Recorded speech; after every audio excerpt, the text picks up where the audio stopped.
Good evening, and welcome to our Monday evening service. So, as we begin this evening, let us first start with the land acknowledgement. I'm Barbara Schreiner Trudell, and welcome to CSL on the Lake. And I am honored to work, live, and play within the city of Toronto on the historical and traditional territory of many Indigenous nations, including the Anishinaabe and Wendat peoples, and more recently, the Mississaugas of the Credit and Haudenosaunee nations. And I recognize that it is now home to many diverse First Nation, Métis, and Inuit people from across Turtle Island.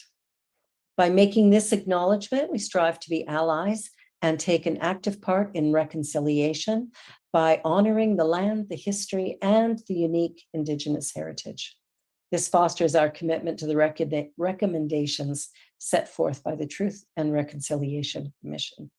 We recognize our oneness, we realize our history, and we choose to create a new reality, for we are one. And our vision here at CSL on the Lake is transforming humanity through the emergence of the sacred, authentic self.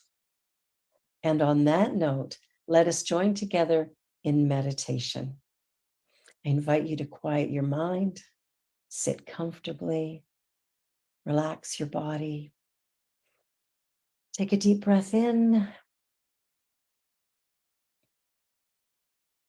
I acknowledge in this moment the presence of life, the power of love, the joy of connection.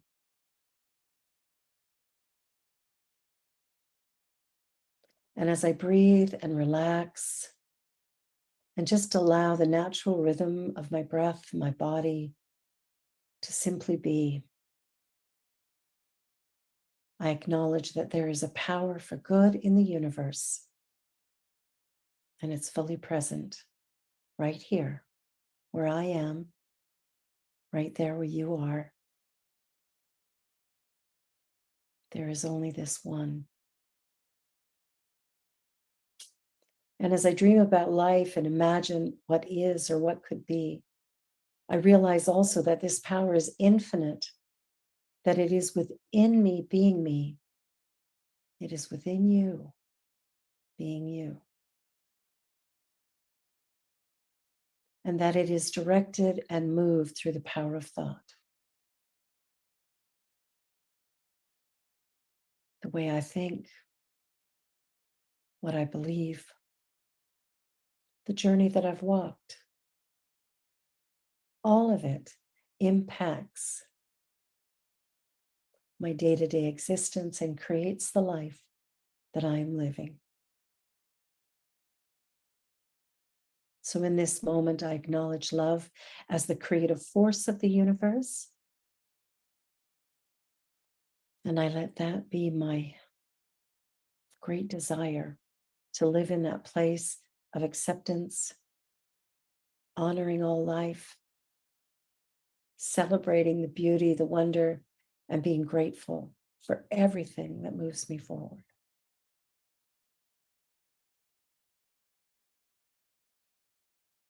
It is in forward motion that beauty truly exists and that anything is possible.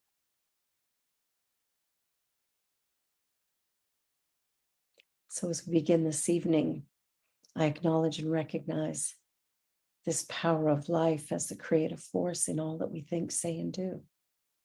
And I know that what is shared, what is discovered, what is awakened, that all of it is good and very good, and that life is transformed as a result of the information shared and received, the love that is chosen, and the peace that exists deep within each of our hearts and minds. So with peace and gratitude, I surrender these ideas into the law of mind, and I know it is done. All is well. And so it is.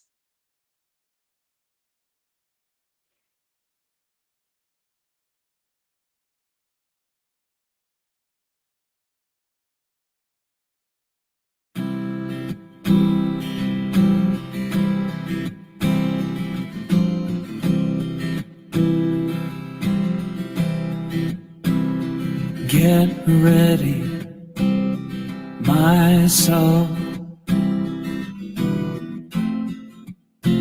I'm driving in. Get ready, my soul.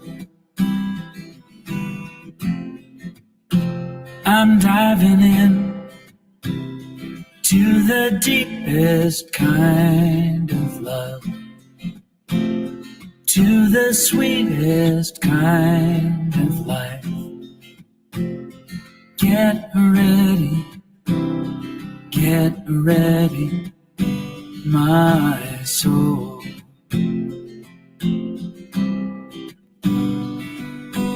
Everything I've ever done, everything I've ever seen,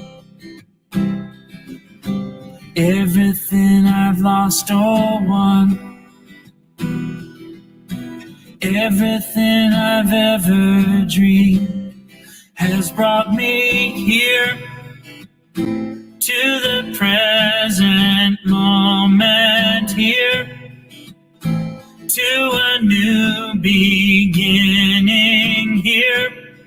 And I'm seeing life so clearly now. Get ready, my soul.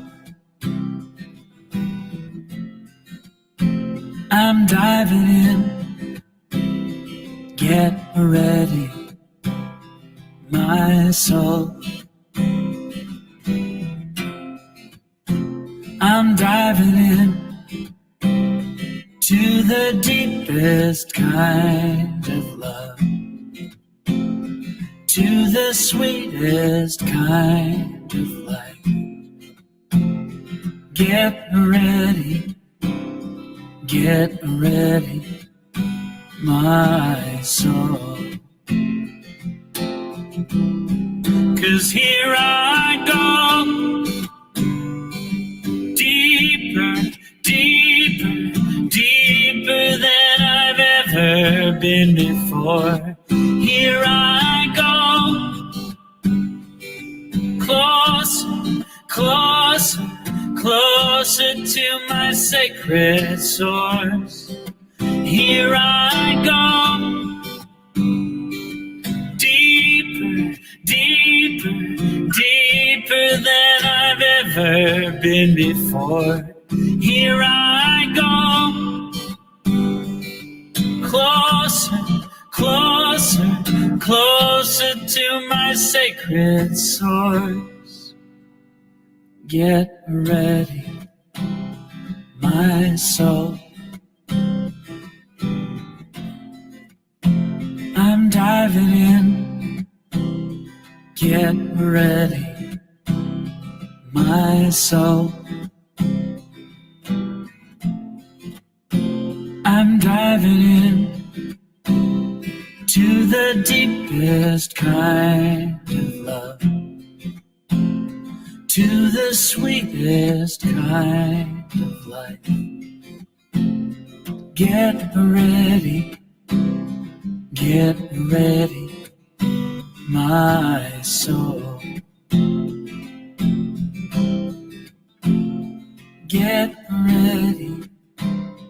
Get ready, my soul.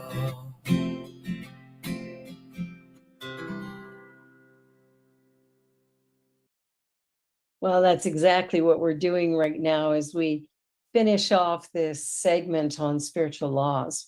You know, as we begin to understand the laws of the universe, we can begin to work within them, and doing that actually frees us up to kind of experience life in a new way, in an expanded way, and to realize our dreams and potential, which maybe feels a bit restricted at the moment, but opens up as we come to work with the laws of the universe rather than in opposition to them. So the first one we're covering tonight, and I touched on it briefly last week, is the law of forgiveness. And forgiveness is really, it's a spiritual practice. It's not a mental one. And when we're trying to forgive from our mind perspective, it's usually a bit of a battle because there's feelings of separation, and that, it's how do I forgive this person that did whatever they did or said whatever they said, or maybe even it's forgiving ourselves for something we've said or done. And from that perspective, it is difficult. But when we connect heart to heart, when we connect with that inner consciousness, from there, all things are possible, because we come to realize that every one of us has made a mistake at some point in time or another. And it is always, our hope, I think, to be forgiven by others when we've done something wrong or we've made a mistake. And most of the time when we make these mistakes, it really isn't deliberate. It isn't on purpose that we're trying to really get at somebody, but that somehow something in ourselves has caused us to act in a certain way. So forgiveness is also a little bit like giving up the idea that the past could be different, right? Because that's sort of how it feels sometimes. We're holding on to something in such a big way that it's almost like we're thinking we can change the past. And of course, we know we cannot. What we can do, though, is free ourselves from the past. And that happens when we stop fighting, when we stop trying to get revenge, when we let go of the thing that's been holding us, so that we can, from a soul to soul connection, begin to forgive ourselves, the individual or group, acknowledging the spiritual aspect of ourselves. There's a YouTube video by Nadia Bowles-Weber where she talks about forgiveness, and it's such a powerful one. And I've sort of summed up a couple of her ideas here because they really do help to kind of change the game. And forgiveness is about freeing ourselves from the past, as I've said. When someone does us harm, knowingly or unknowingly, we are connected to that mistreatment by a chain. Okay? Forgiveness is not an act of niceness. It's not being a doormat. It's a lot more than that. In fact, it is about loving ourselves enough to release the person or event. And she says that maybe retaliation or holding on to anger about the harm done doesn't actually help us, but maybe it feeds that harm, that injury. And in the end, if we're not careful, we could absorb that and even become like that. So really important that we let it go. So it's not a giving up or giving in. It's not a, as she calls it, a pansy way of saying it's okay, but it's rather like wielding bolt cutters and snapping that chain that links us. I love that phrase, wielding bolt cutters. But it's when we let go of the event, the experience, whatever it was, when we let it go, that's when freedom can happen. That's when we can begin to take a breath and begin to create again, because we can't create from this place of vengeance, right? That is a very stuck place. We cannot create our dreams or create great success in our lives if we're holding on to the past or some event or occurrence. It absolutely stops us. It's a little bit like the garden hose. And I know I've used this analogy before, but the garden hose is a good one. It makes sense to us, right? The water's running, but we bend the hose, and guess what? Nothing's coming out. Not until we let go. Forgiveness is about letting go. It's about realizing that it is what it is, it's done, it's over, and now let me move on. Let me begin new. Let me free myself from what was, so that I can begin to create something that is, that I can begin to honor the journey that I'm on and begin to live with freedom. I mean, who doesn't want a little bit of freedom? I know I do.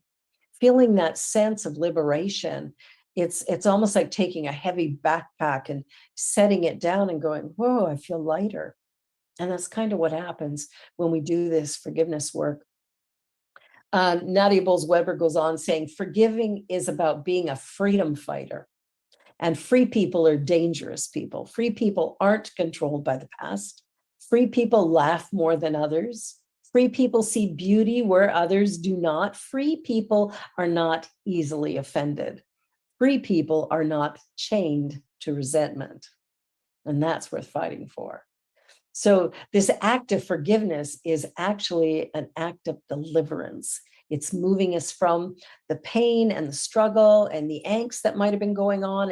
It's releasing the person, the event, the things that have caused us to think about, because really it comes back to the law of thinking, right?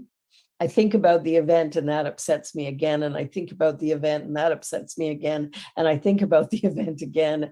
I see you get the point. It's that thinking about the event. It's about living in the past. It's about hanging on to an idea that frankly was done at the time. And it's time to let it go. And it's in that letting go that we can draw a breath and begin to feel a sense of freedom and joy again, where we can begin to create again in a more positive and productive way. So the idea of forgiveness should not be linked to forgetting, all right? Forgive and forget, I don't believe that. Forgiveness is where the emotional charge is removed. So you'll know you've forgiven when you can remember the event and it's irrelevant to you. You no longer feel that pit in your stomach. You no longer feel a desire to go out and get them and get justice. There's just oh, right, I remember that. And you move on. That's when you know you've forgiven. The emotional charge has been released. The event you may still remember or not, but we can't tie the two together, forgive and forget. I know it's a common saying. It just doesn't work that way. There's a lot of things that have happened in my life that I needed to forgive. And I have, and I still recall them.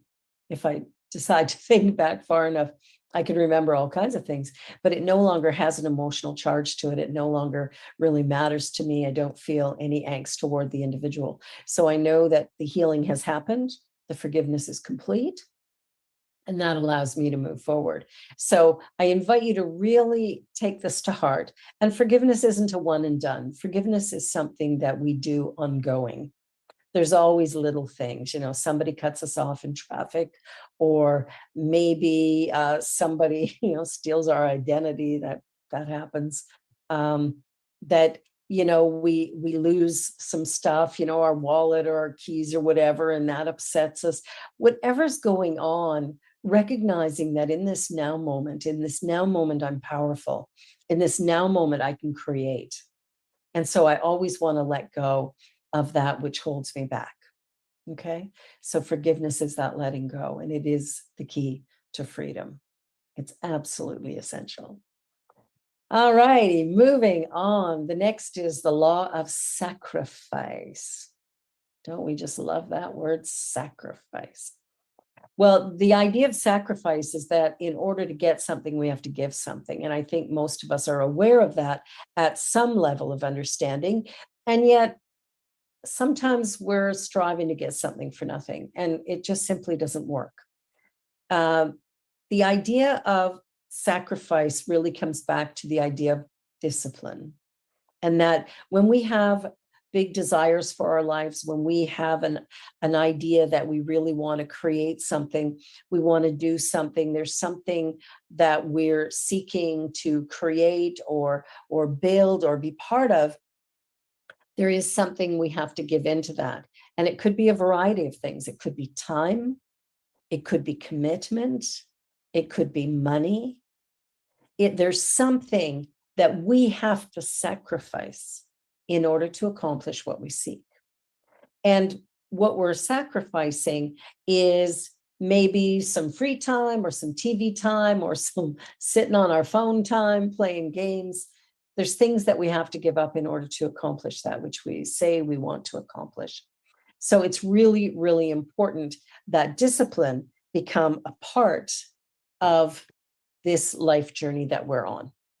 And discipline is, knowing what needs to be done and then doing it, right? There's a wisdom in that we do something for the love of it. We do it voluntarily by choice because this is something we choose to create. It's like if you wanted to write a book. You want to write a book, that's really great. But in order to write the book, you actually have to sit down and write. That's the sacrifice. You've got to put the energy in. It's just like creating this spiritual center. In order to create this spiritual center, I have to put in time. I have to put in time to do the service. I have to put in time to create the service, to find the music, to, pay the bills and do some marketing and put some stuff on Instagram and, all those social media things. There's things that must be done in order that we continue moving forward. So the sacrifice is not something, I think sometimes when I think of the word sacrifice, I think, oh no, not that, like somehow it's bad and awful.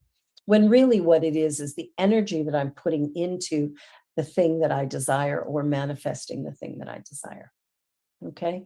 So it's not about, something bad, awful. It really is the discipline to do what I love in a way that assures that at some point in time, the reward will be there.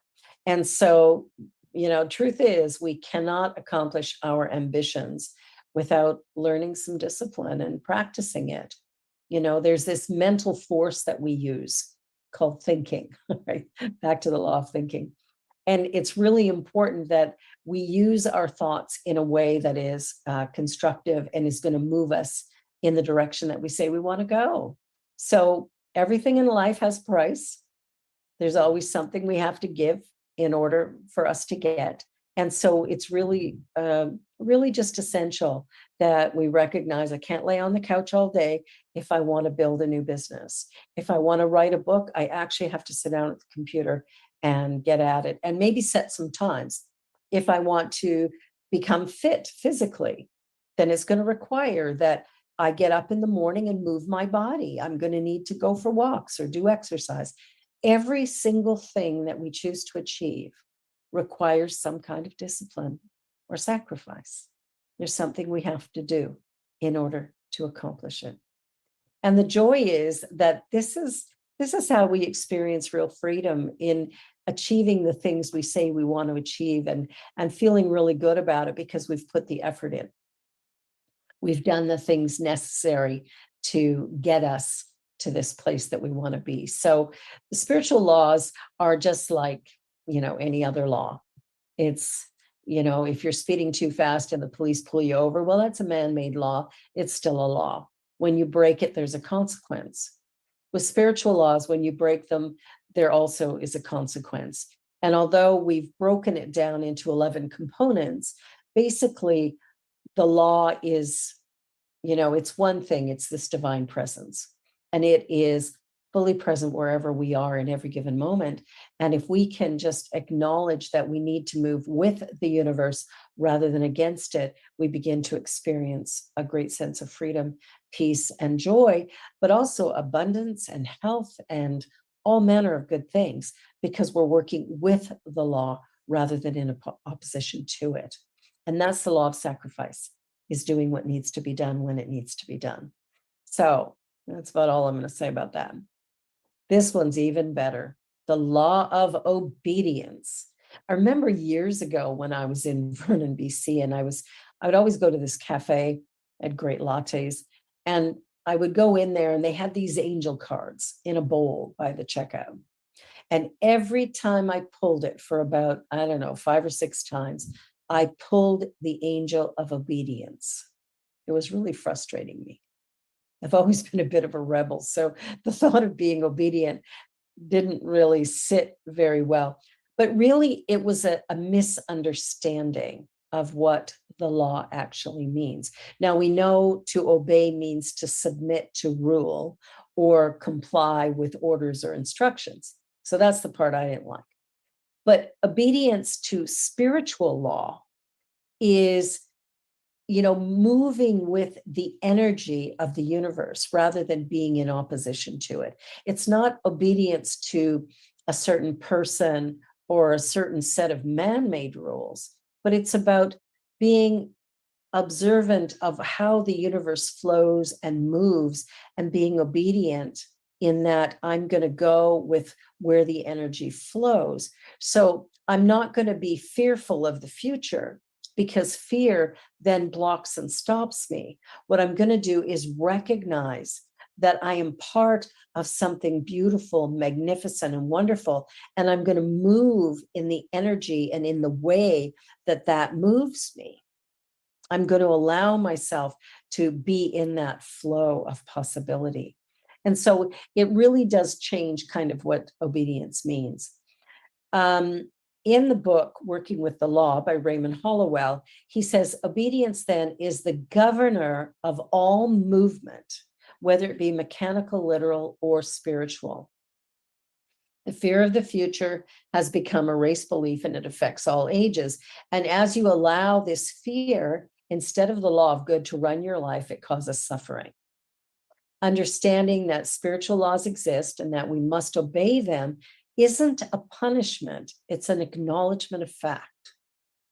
Like, for example, you know that if you break the law of gravity, you might just break a bone, right? That's the reality of it. It's not a punishment. It's the law of cause and effect.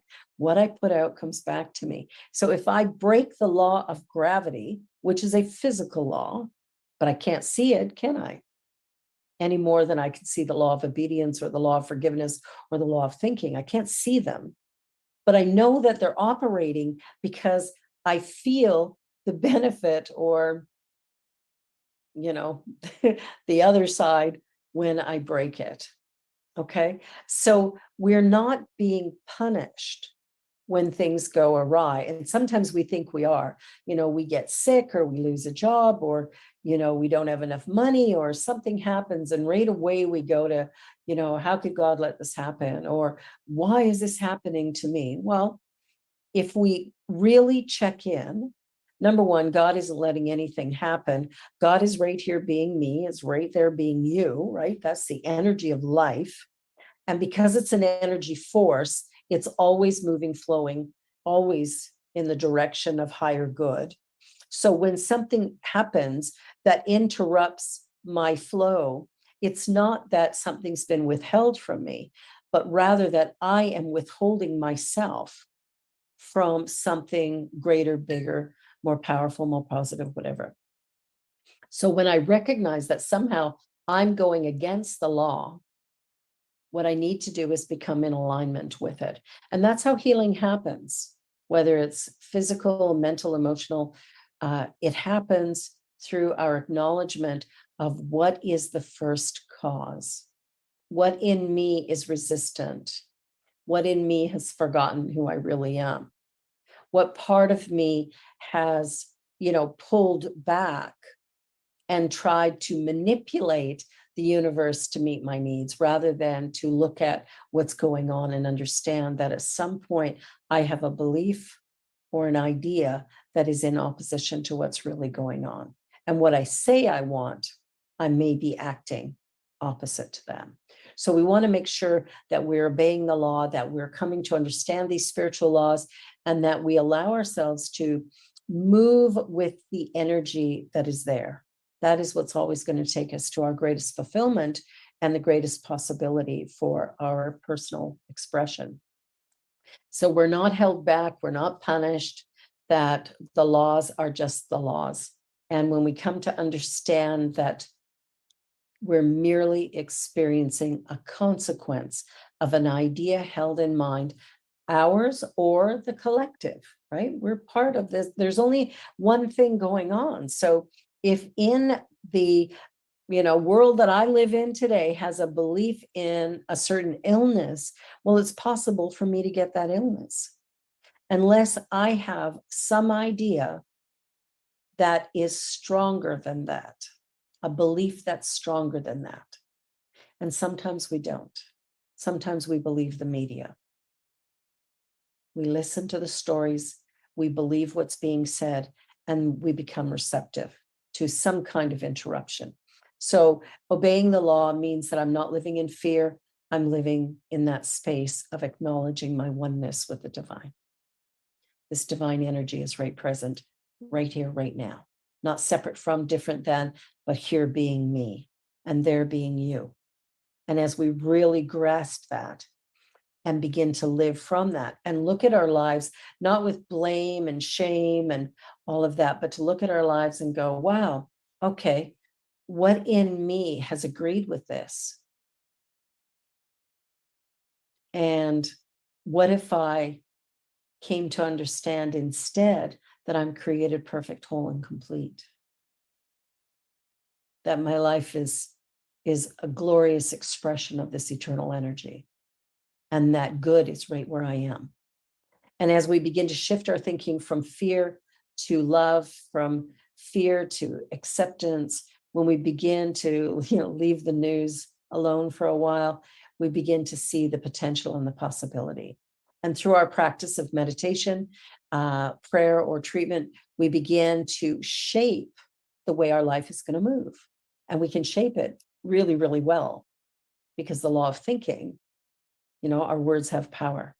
And so we want to use those words very constructively and begin to see the potential that is available to us and for us.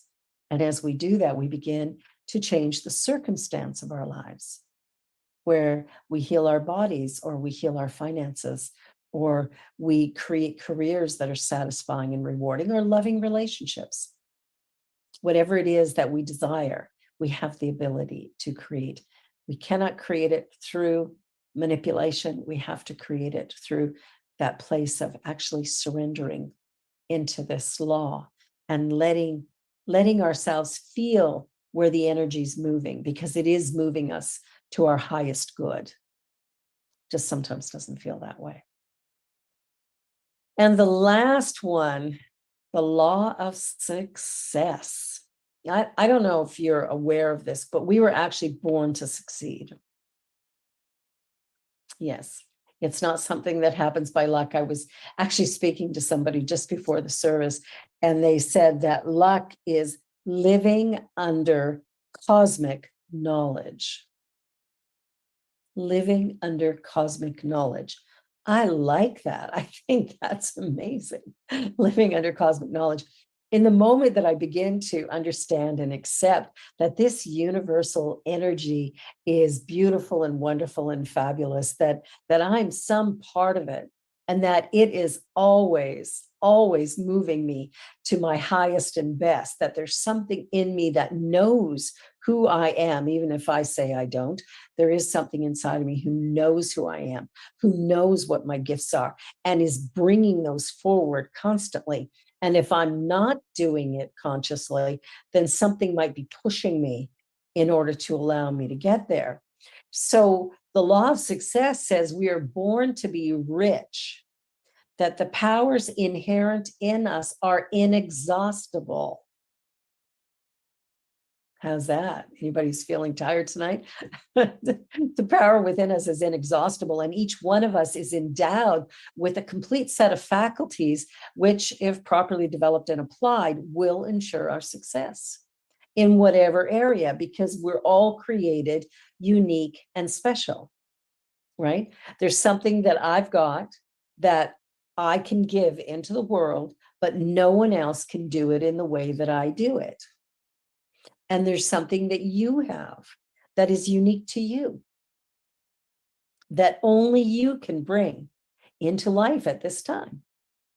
No one else can do it. You are unique and special, just like everybody else. See, when we come to accept our uniqueness, instead of thinking it's bad and wrong, or that we're broken and flawed, realizing that that was all lies told to us, but the fact that we are in perfect, whole, and complete, that we're unique and special, and that when we discover that uniqueness and when we share that uniqueness, we begin to realize the potential that life has for us. We begin to see that there is something that we are able to do that no one else can, not in the way that we do it. Okay, 8 billion people on the planet, 8 billion different things getting done. Wow. So it's not about putting in time, and it's not about, doing something that you hate for the next 40 years so that you can retire. It's really about living your life in your way. Now, most of us were trained to, get along with maybe our parents' vision for our lives, or maybe we listened to teachers that went, oh, here's the career you should go in because that's where they're actually hiring. We've been taught to allow fear to be the guiding light and force. And I'm here to say we should surrender that and make love our guiding light and force. That when we begin to love ourselves enough to do what it is we are called to do, to love ourselves enough to share our natural gifts and talents in a way that honors all life, that we begin to not only see ourselves as unique and special, but every person we look at in front of us, we recognize in the same way as unique and special. So there is no need for competition because no one can do what I do in the way that I do it, right? And there's no one on the planet who can do what you do in the way that you do it. So the idea of competition is a fear-based idea that has no relevance. It's not real. It's not practical. And anyone who has ever said to you at any point in time in your life that somehow you're not good enough, I'm here to tell you they lied to you. Not only are you good enough, you're the only one who can live the life that you've been given and give your gifts to the world, which really, truly needs it. We need that energy. We need that possibility, right? We need to be who we are because everybody else is taken. You are who you are. So as we progress in our lives, as we move along with this idea of the law of success, the law of success is everything is always moving forward, always getting bigger. And if it isn't, then there's something that we're restricting. And that's not bad or wrong, it's just an observation. And when we observe that in some way we are restricting our growth, our expansion, our greatest potential, then the only thing that we need to do is go into meditation, listen for that still small voice, and act upon what we hear. And maybe we do a little prayer work going, I'm willing. I'm willing to be willing if I'm not quite there yet. I'm willing to open up to a greater possibility. And as we begin to work with the law in promoting this idea of building ourselves into greater success, what happens is we begin to adopt a course that actually is working for us rather than against us. We begin to move with the energy. You know, that idea of being on a river, you know, you can kayak with the river, right? With the flow, and you'll move along quite quickly and just steer occasionally. But you can also row upstream. It's a lot of hard work, but it can be done. And I think there are many of us who've spent our time rowing upstream, trying to create something, not exactly sure what it is we're trying to create. And that's the very thing that goes against the law of success. The law of success is not something we can break. We can pretend that, we can pretend that we're not part of this system. But the truth is we are. And so when we look at all these spiritual laws, what we want to do is learn how to work within them. And ultimately, we want to see that good is wherever we are. There's a quote that I've got as my screensaver right now that is, my life is getting better, better, and better every day in every way. Every day in every way, my life is getting better, better, and better. So when we begin to really own that, that becomes the mantra, when that becomes the phrase that we're using all the time, that this universe is for us, that spirit is for us, that it's not only for us, it is being us. It is the cells of our body, the activity of our mind. It is the journey that we're walking. And as we really begin to embrace that, we begin to experience life in a really positive and productive way, and things begin to flow. They flow easily and joyfully, and all of a sudden it doesn't feel so hard anymore. It begins to feel comfortable and easy and even maybe joyful. So we want to, take life a little less seriously, because we're not human doings, we are human beings. And I think we've forgotten that to a degree, because we do a lot. But how far is it getting us, really? In all of the doing, are we happier? In all of the doing, have we created greater financial success? In all of the doing, are our relationships more joyful, loving, supportive, or less? In all of the doing, how is our health? Is it better than it was before, or has it deteriorated due to exhaustion or our inability to sleep? How is our stress level? Our stress will determine our overall health for sure. And sometimes we get really stressed, and I get that. I go there too. What we want to do is replace the fear model with the model for love, knowing that love is the answer regardless of the situation, regardless of the challenge we're facing. Love is the answer. And if we stop trying to force things to happen when we're not sure of what the next step is, one of the very finest things we can do is stop doing and simply be. And so what I'm suggesting is that we sit in the silence, that we quiet our mind for a moment, and we listen. Listen to that still small voice within, and it will reveal to us our next step. It will show us the way forward. When we remember that every single thing in our life has a cause, and the first cause, if we can discover the first cause, which obviously is an idea in mind, when we discover that, that's what frees us to move forward and to shift and become that which we say we truly desire, or create the harmony, the fulfillment, the satisfaction that we've been seeking. It's not rocket science. It's actually very, very simple. Be, simply be. When things feel hard, stop. Stop pushing. Stop trying to make it happen, and surrender into the moment, into the now moment. Now is the point of power.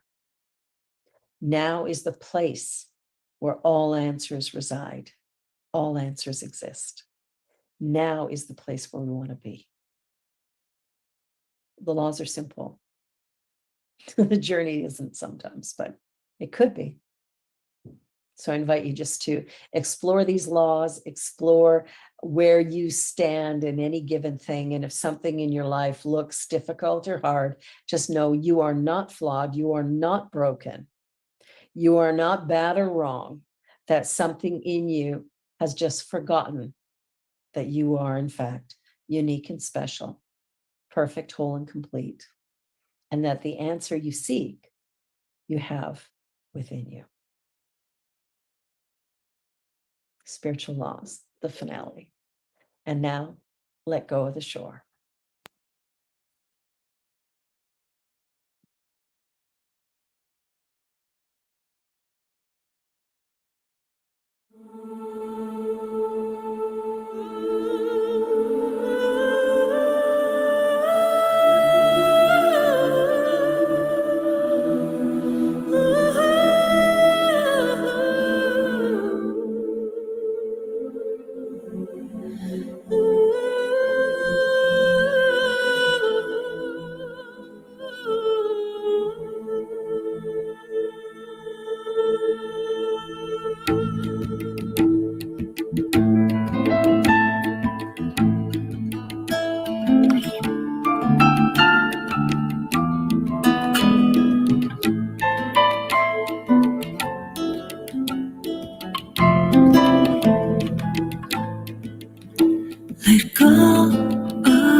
of the shore and let the water carry you. Let go of the shore, float into the mystery.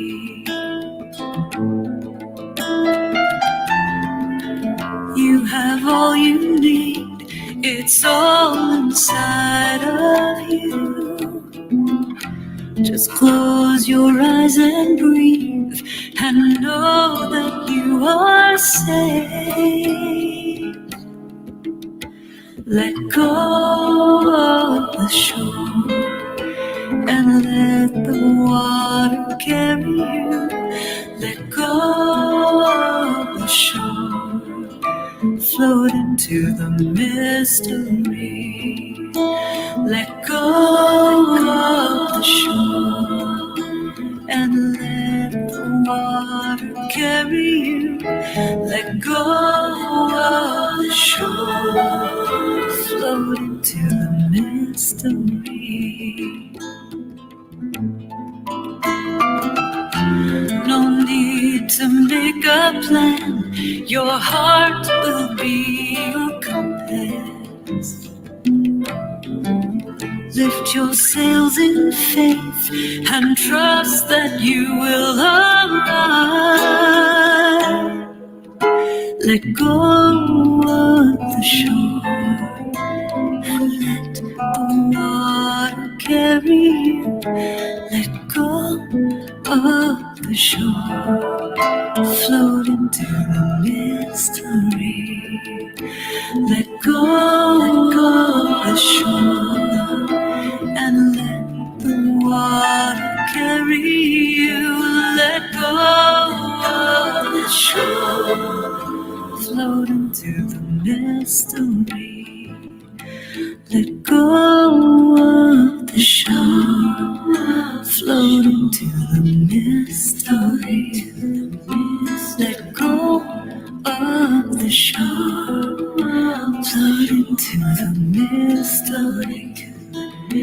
Let go of the shore, float into the mystery.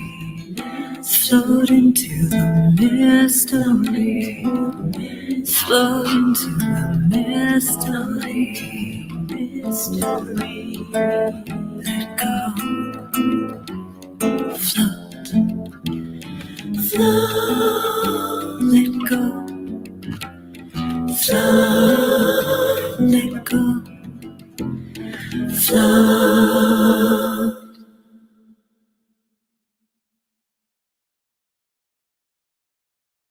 Well, that's the perfect way to move with the energy of the universe for sure, is to just let go of the shore.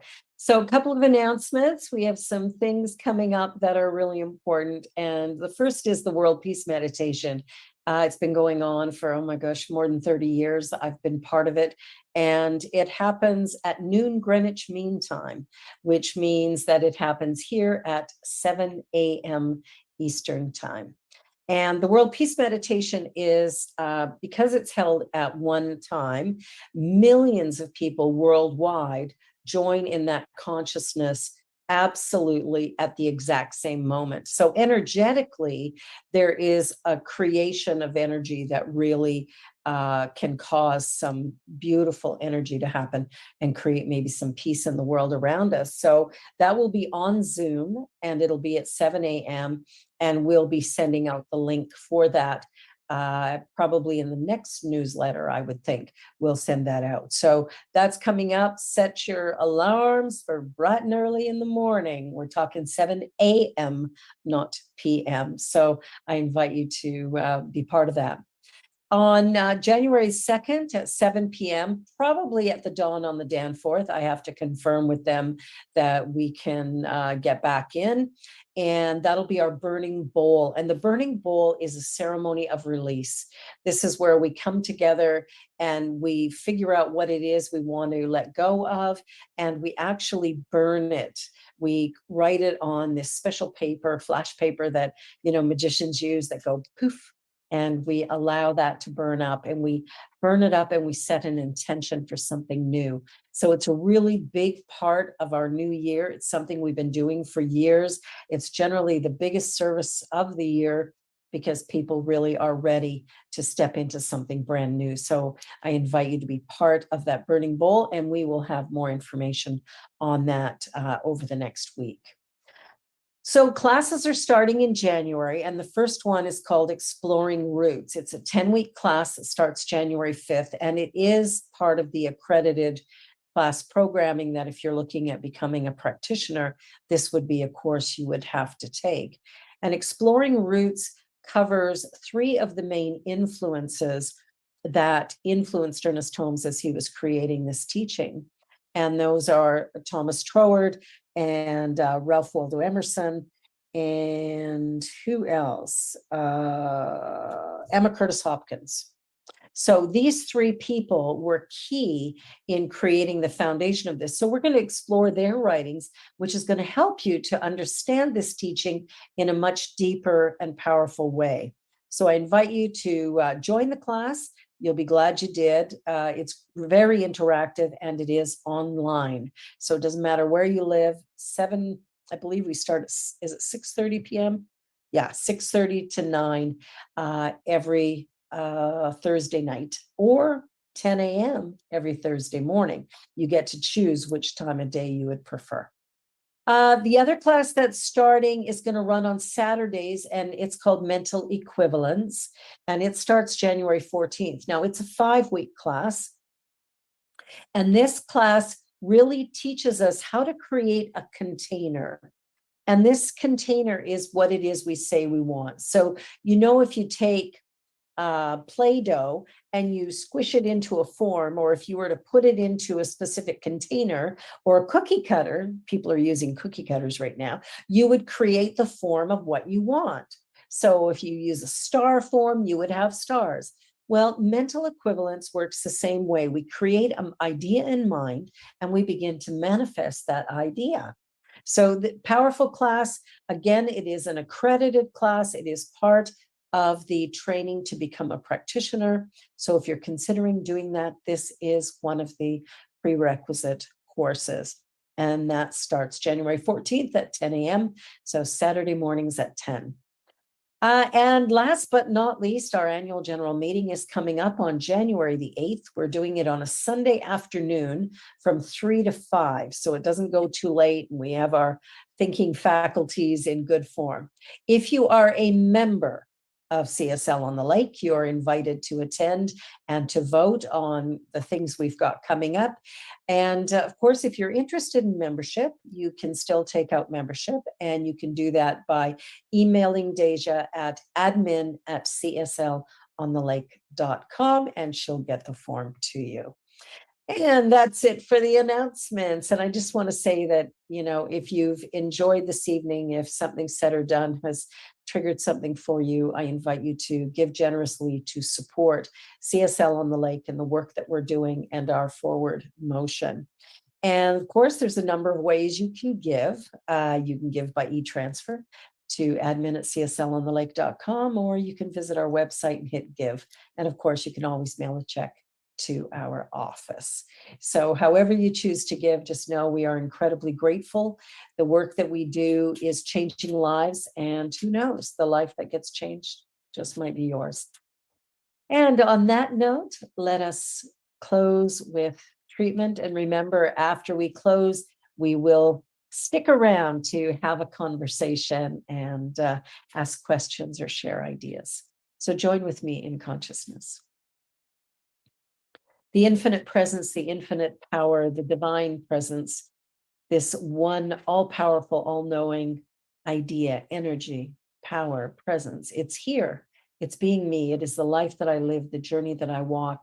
It is the existence of life itself, the expression of it fully. All that I am, all that I do comes from this place. So I know in this moment that I am health and vitality, that I am prospered abundantly, that I live in love and harmony, and that my life is an expression of peace and joy, and that every imaginable good is present right where I am. And for this and so much more, I say thank you. So with a grateful and humble heart, I release these ideas into the law of mind, knowing that it is done. All is well. And I let it be. And so it is. And now our closing song, Water by Daniel Nahmon.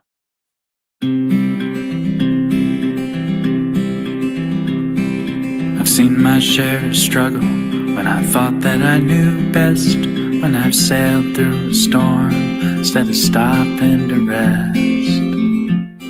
And it always seems the hardest when I've made up my stubborn mind. Well, I'm changing my ways this time. Wanna be like water coming down a mountain into shadowy canyons, flowing from pool to stream. Wanna be like water, head uphill no more. I am bound for the sea. Have you ever seen an eagle head straight into the wind? He doesn't pick a fight, he spreads his wings and just gives in. And in the end he always makes it home just fine. I guess he knows that every storm subsides. Wanna be like water coming down the mountain into shadowy canyons, flowing from pool to stream. Wanna be like water, head uphill no more. I am bound for the sea. I'll let nature take its course.